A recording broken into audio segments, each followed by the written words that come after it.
नमस्कार, स्वागत है आपका मैदान जंग में। मैं हूं सैयद हुसैन। सहवाग को सजा, दूसरों को क्लीन चिट। पहले इंग्लैंड, फिर ऑस्ट्रेलिया और अब पाकिस्तान। हर टीम ने धोनी के धुरंधरों का जमकर बैंड बजाया। 2011 में वर्ल्ड कप का खिताब जीतने वाली टीम इंडिया विदेशी मैदानों पर तो फ्लॉप हुई ही, घर पर भी उसे मुंह की खानी पड़ी। टीम की लगातार नाकामी के बाद चारों तरफ से आवाजें उठी बदलाव की। सिलेक्टर्स ने बहुत सोच विचार करने के बाद क्रिकेट टीम में किया सबसे बड़ा चेंज। वीरेंद्र सहवाग बाहर और रोहित शर्मा बरकरार। सिलेक्शन कमेटी के इस फैसले पर फैंस हैरान हैं। अगर खराब फॉर्म के कारण वीरेंद्र सहवाग को इंग्लैंड के खिलाफ पहले 3 वनडे मैचों से बाहर किया गया, तो वीरू से भी ज्यादा फ्लॉप रोहित शर्मा को क्यों अंदर रखा गया? इसका जवाब जो सिलेक्टर्स ने दिया है उसे सुनकर आप हैरान रह जाएंगे। बताएंगे आपको, साथ ही टीम इंडिया का रिपोर्ट कार्ड भी दिखाएंगे। लेकिन सबसे पहले देखते हैं सहवाग को सजा, दूसरों को क्लीन चिट।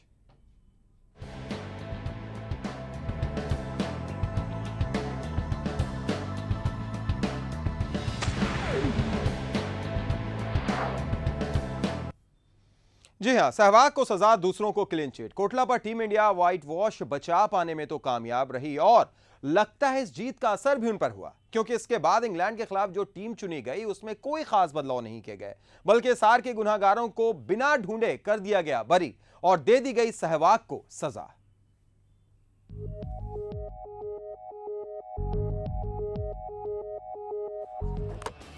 पाकिस्तान के हाथों में अपने घर में ही हार के बाद ये तो तय था कि बोर्ड इस बार कोई बड़ा फैसला लेगा और भारतीय क्रिकेट टीम के इस हाल के गुनहगारों को न सिर्फ ढूंढेगा बल्कि देगा कड़ी से कड़ी सजा।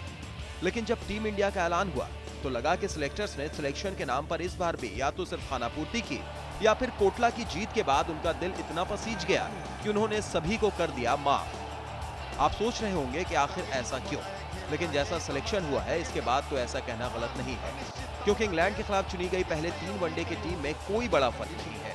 सारे के सारे चेहरे लगभग वही हैं जो पाक के खिलाफ खेले थे। अगर कोई चेहरा नदारद है तो वो है नजफगढ़ के नवाब वीरेंद्र सहवाग का, जिन्हें सिलेक्टर्स ने माना है इस हार का इकलौता गुनहगार। तभी तो सिर्फ उन्हें ही सजा मिली और सभी को कर दिया गया बरी। हालांकि सहवाग ने इस दौरे में या फिर पिछले 10 मैचों में ऐसा कोई प्रदर्शन भी नहीं किया जो उन्हें बचा पाता। सहवाग ने पिछले 10 मैचों में बनाए हैं केवल एक अर्धशतक के साथ महज 238 रन, वो भी 23.8 की बेहद खराब औसत के साथ। इस प्रदर्शन पर अगर उन पर गाज गिरी है तो ठीक है, लेकिन क्या सिर्फ सहवाग के लिए चयनकर्ताओं ने प्रदर्शन को पैमाना बनाया? अगर नहीं तो फिर रोहित शर्मा को क्यों मिली जगह? रोहित का आंकड़ा पिछले 10 मुकाबलों में तो और भी खराब है। रोहित की पिछली 14 पारियों पर नजर डालें तो दाएं हाथ के इस बल्लेबाज ने 12.92 की बेहद खराब औसत के साथ बनाए हैं सिर्फ 168 रन, जिसमें केवल एक 50 शामिल है। रोहित तो पिछले 2 मुकाबलों में प्लेइंग 11 में भी नहीं थे, तो फिर उन्हें किस आधार पर मिली जगह? सिर्फ रोहित शर्मा ही नहीं, अगर वीरू के सलामी जोड़ीदार गौतम गंभीर की बात करें तो उनका भी हाल इन दोनों से थोड़ा बेहतर जरूर है, लेकिन ऐसा नहीं है कि उन्हें दी जा सके क्लीन चिट। गौतम गंभीर ने पिछले 10 मैचों में बनाए हैं 303 रन। ये रन आए हैं 30.37 की साधारण औसत से। इन सब के अलावा भी कई ऐसे चेहरे हैं जिनका प्रदर्शन कोई खास नहीं रहा, तो फिर चयनकर्ताओं का चाबुक सिर्फ सहवाग पर ही क्यों पड़ा? कहीं ऐसा तो नहीं कि मीडिया में जो धोनी और सहवाग के बीच चल रहे शीत युद्ध की खबरें अक्सर आती रहती हैं, ये फैसला उन खबरों को तस्दीक करता है, या फिर सहवाग महज बन गए बली का बकरा? Syed Hussain, sports desk, Aryan news. Sehwag के बाहर किए जाने को लेकर हर तरफ से सवाल भी उठने शुरू हो गए। पूर्व भारतीय कप्तान बिशन सिंह बेदी ने वीरेंद्र सहवाग को इंग्लैंड के खिलाफ श्रृंखला के लिए भारतीय क्रिकेट टीम से बाहर किए जाने पर सवाल उठाया। बेदी ने ट्वीट किया कि क्या सिर्फ सहवाग को बाहर करने से भारतीय क्रिकेट की सारी समस्याएं हल हो जाएंगी? हमारे पास ऐसे विशेषज्ञ हैं जो बीसीसीआई से इस पर सवाल नहीं करेंगे, पता नहीं क्यों। उन्होंने कहा कि भारत को युवा खिलाड़ियों की जरूरत है और सहवाग किस आधार पर बाहर हुए वो उनको हैरान कर रहा है। अगर प्रदर्शन के आधार पर सहवाग को बाहर किया गया तो और भी कई खिलाड़ी थे जिन्हें बाहर किया जाना चाहिए था।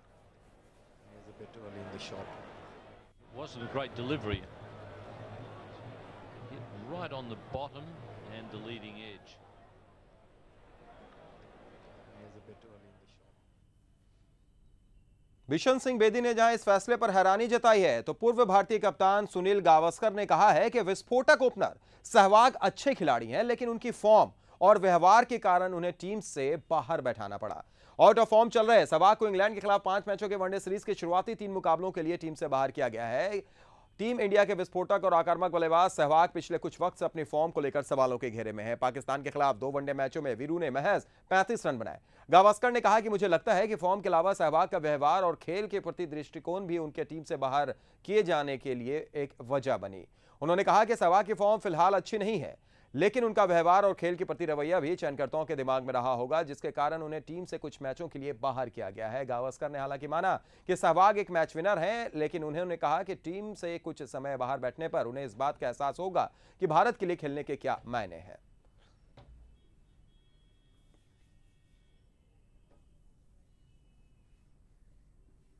बीसीसीआई ने रोहित शर्मा को लगातार मौका देने के पीछे वजह बताई है कि क्या करें, हमारे पास रोहित के अलावा दूसरा ऑप्शन ही नहीं है।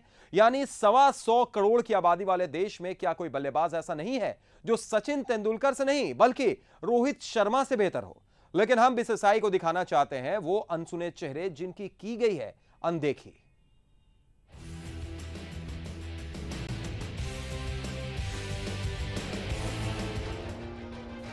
अगर खराब फॉर्म की वजह से वीरेंद्र सहवाग को इंग्लैंड के खिलाफ पहले 3 वनडे मैचों से बाहर किया गया, तो वीरू से भी ज्यादा फ्लॉप रोहित शर्मा को क्यों अंदर रखा गया? इस सवाल का जवाब बीसीसीआई ने दिया है, जिसे सुनकर आप हैरान रह जाएंगे। क्या करते? कोई ऑप्शन ही नहीं था। चयनकर्ताओं के इस जवाब ने भारतीय क्रिकेट को शर्मसार कर दिया। क्या 1.25 करोड़ की आबादी वाले देश में रोहित शर्मा से बेहतर कोई खिलाड़ी नहीं? शायद बीसीसीआई की नजर में कोई ऑप्शन ना हो, पर हम आपको मिलाते हैं उन अनसुने चेहरे से जिनकी की गई अनदेखी।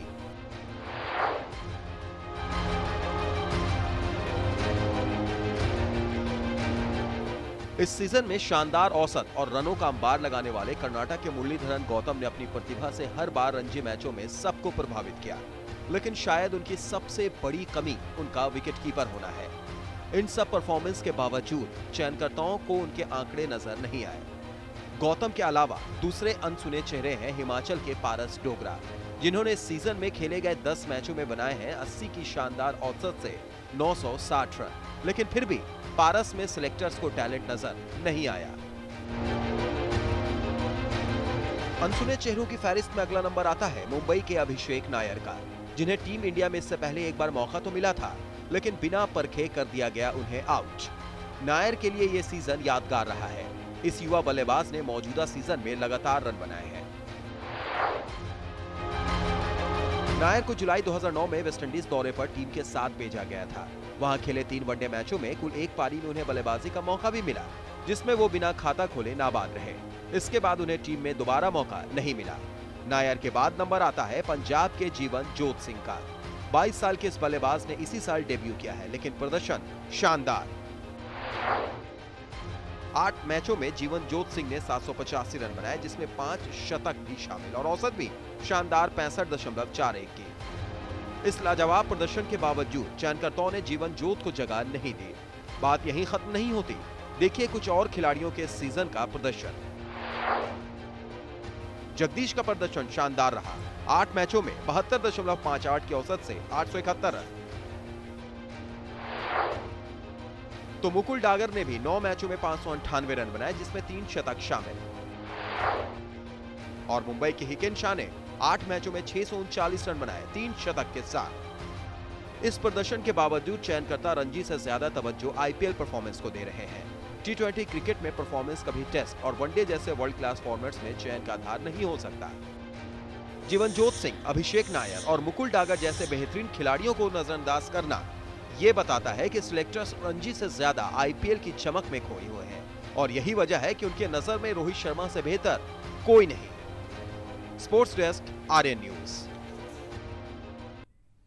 तो देख लिया आपने कि किस तरीके से इन खिलाड़ियों की अनदेखी की है बीसीसीआई ने, चयनकर्ताओं ने। रुख करेंगे न्यूज रूम का, जहां पर हमारे साथ खेल संवाददाता अशोक शर्मा मौजूद है। अशोक जी, टीम का चयन होता है, सहवाग को ड्रॉप किया जाता है, रोहित शर्मा को लगातार मौके पर मौका दिया जाता है और यह कहा जाता है कि हमारे पास ऑप्शन ही नहीं है, हम क्या करेंगे। यानी 125 करोड़ आबादी वाले मुल्क में क्या ऐसा कोई खिलाड़ी नहीं है? और जो फहरिस्त हमने दिखाई, इन 7 खिलाड़ियों की बात करें, जबरदस्त रणजी सीजन, लेकिन उसके बावजूद इनमें वो टैलेंट शायद दिखाई नहीं दिया चयनकर्ताओं को। अशोक जी, देखिए, पहले तो बात कर लें कि सहवाग को आउट किया गया इस आधार पे कि वो फॉर्म में नहीं थे।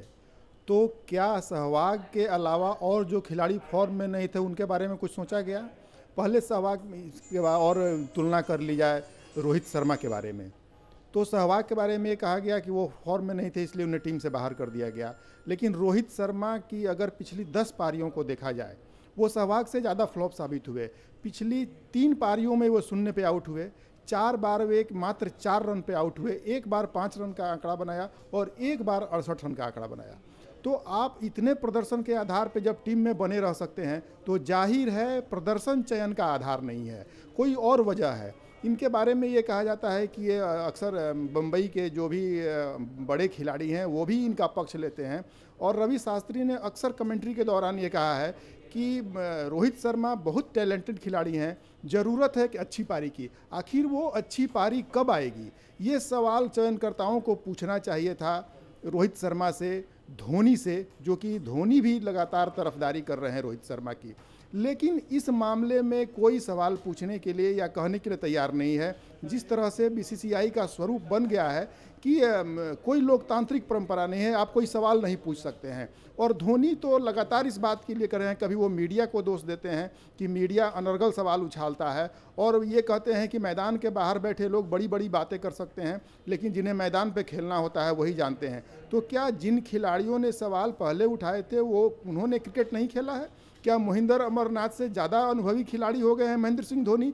तो ये सब कुछ ज़रूरी बातें हैं जो अब गौर करने की बात है, क्योंकि अगर अब भारतीय क्रिकेट टीम ने अपने आप में सुधार नहीं किया तो आगे और भी व्यस्त कार्यक्रम होने वाले हैं क्रिकेट के। तो भारत की क्या भद्द लगातार पिटती रहेगी।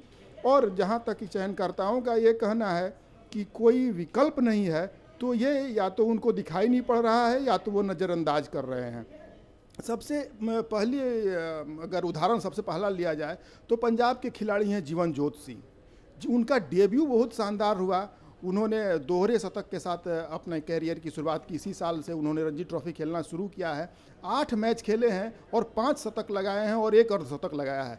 तो आप जाहिर है इतने अच्छे प्रदर्शन के बाद अगर आप ये कह रहे हैं कि कोई विकल्प दिखाई नहीं पड़ता, आप मुंबई के अभिषेक नायर हों, हितेंद्र शाह हों, जगदीश हों, तो ऐसे कई उभरते खिलाड़ी हैं जो युवा हैं। अगर उनको मौका मिले भारतीय टीम के साथ तो वो बेहतर खेल दिखा सकते हैं। जब युवाओं को मौका देने की बात आती है तो फिर कैसे युवा, आप विराट कोहली की बात कर लीजिए। विराट कोहली ने 3 मैचों में 13 रन बनाए हैं। 1 डाउन बैट्समैन खेलते हैं। अगर आपके ओपनिंग पेयर आपका जो नाकाम होता है तो जाहिर है 1 डाउन बैट्समैन को पारी संभालने की काबिलियत होनी चाहिए। कोहली साहब भी वही 13 रन बनाए उन्होंने कुल 3 पारियों में। तो आप किस आधार पे कहते हैं कि कोहली को भविष्य का खिलाड़ी माना जाए? आपके दूसरे 1 डाउन जो बैट्समैन हैं, 2 डाउन बैट्समैन हैं युवराज सिंह, उन्होंने 3 पारियों में 34 रन बनाए। आप एक जिस ओपनिंग पेयर में आप वीरेंद्र सहवाग के जोड़ीदार गौतम गंभीर को देख लीजिए, उन्होंने भी 3 पारियों में 30 के आसपास रन बनाए। तो आप एक तरफ ये कहते हैं कि प्रदर्शन जो है वो टीम में बने रहने का आधार है, तो सहवाग पे कार्रवाई हुई तो बाकी ऐसे खिलाड़ियों पर क्यों नहीं हुई? तो जाहिर है बीसीसीआई में कुछ न कुछ अच्छा नहीं चल रहा है, पक्षपातपूर्ण फैसले लिए जा रहे हैं और ये क्रिकेट के लिए अच्छा नहीं है। जी बिल्कुल सही कहा, ये क्रिकेट के लिए अच्छा नहीं है। दूसरी तरफ अशोक जी, क्या अभी भी आईपीएल ही एक पैमाना रह गया है? क्योंकि अगर आप देखें जो खिलाड़ी इस टीम में चुने जाते हैं, जो टीम में आते हैं, उसमें शायद आईपीएल को बहुत बड़ा एक देखा जाता है। क्योंकि अगर आईपीएल को नहीं देखा जाता अशोक जी, तो यहां पर हम डोगरा को देख सकते थे, जीवनजोत सिंह को देख सकते थे, या फिर गौतम की बात करें, एम गौतम, जिन्होंने 980 रन बनाए इस सीजन में, उन्हें मौका नहीं मिलता है। क्या इसलिए कि वो एक विकेट कीपर है और अगर वो आ जाएंगे तो फिर धोनी का क्या होगा? क्या एक ये भी वजह है अशोक जी?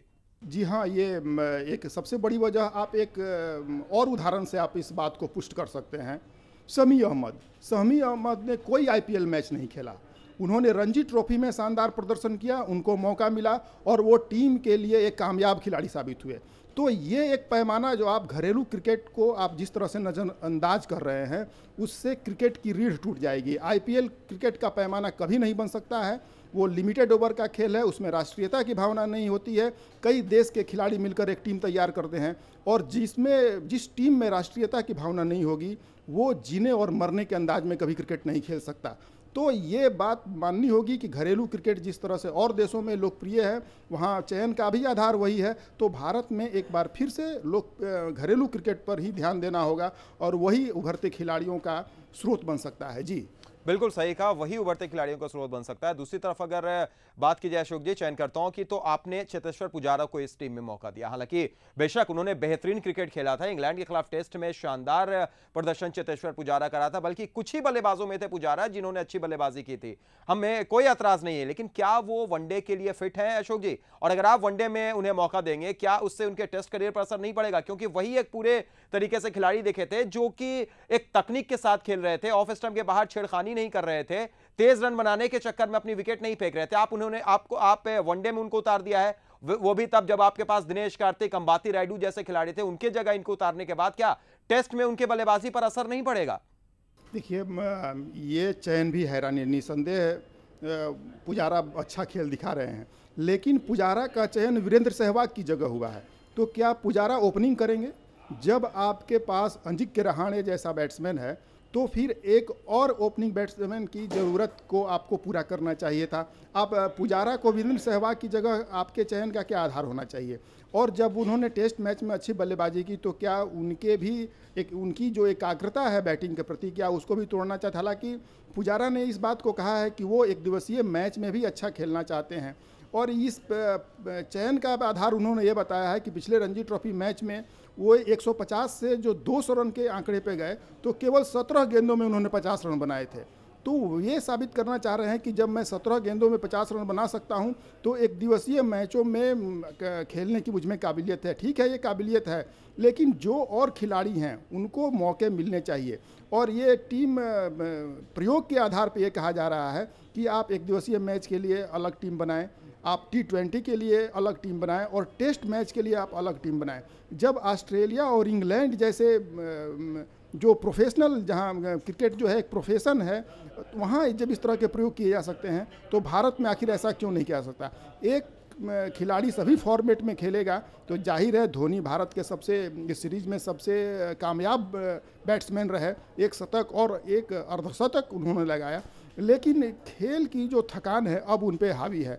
तो ये खेल की भलाई के लिए, बेहतरी के लिए अब कुछ बड़े फैसले लेने होंगे, और हर फॉर्मेट के लिए कम से कम कुछ खिलाड़ियों को आराम देने की ज़रूरत है। जी चलिए, बिल्कुल सही कहा आपने कि कुछ फॉर्मेट्स के लिए खिलाड़ियों को आराम देने की ज़रूरत है। बहुत बहुत शुक्रिया हमारे साथ जुड़ने के लिए अशोक जी, और तमाम बातचीत करने के लिए। तो कुछ खिलाड़ियों को आराम देने की ज़रूरत है, और एक बड़ा सवाल यहाँ पर यह भी खड़ा हो रहा है कि आखिर क्यों वीरेंद्र सहवाग को ड्रॉप किया गया? अगर प्रदर्शन के आधार पर, तो फिर रोहित शर्मा को क्यों नहीं, और इन बल्लेबाजों को क्यों नहीं मौका मिला जो लाजवाब बल्लेबाजी कर रहे हैं रणजी सीजन में?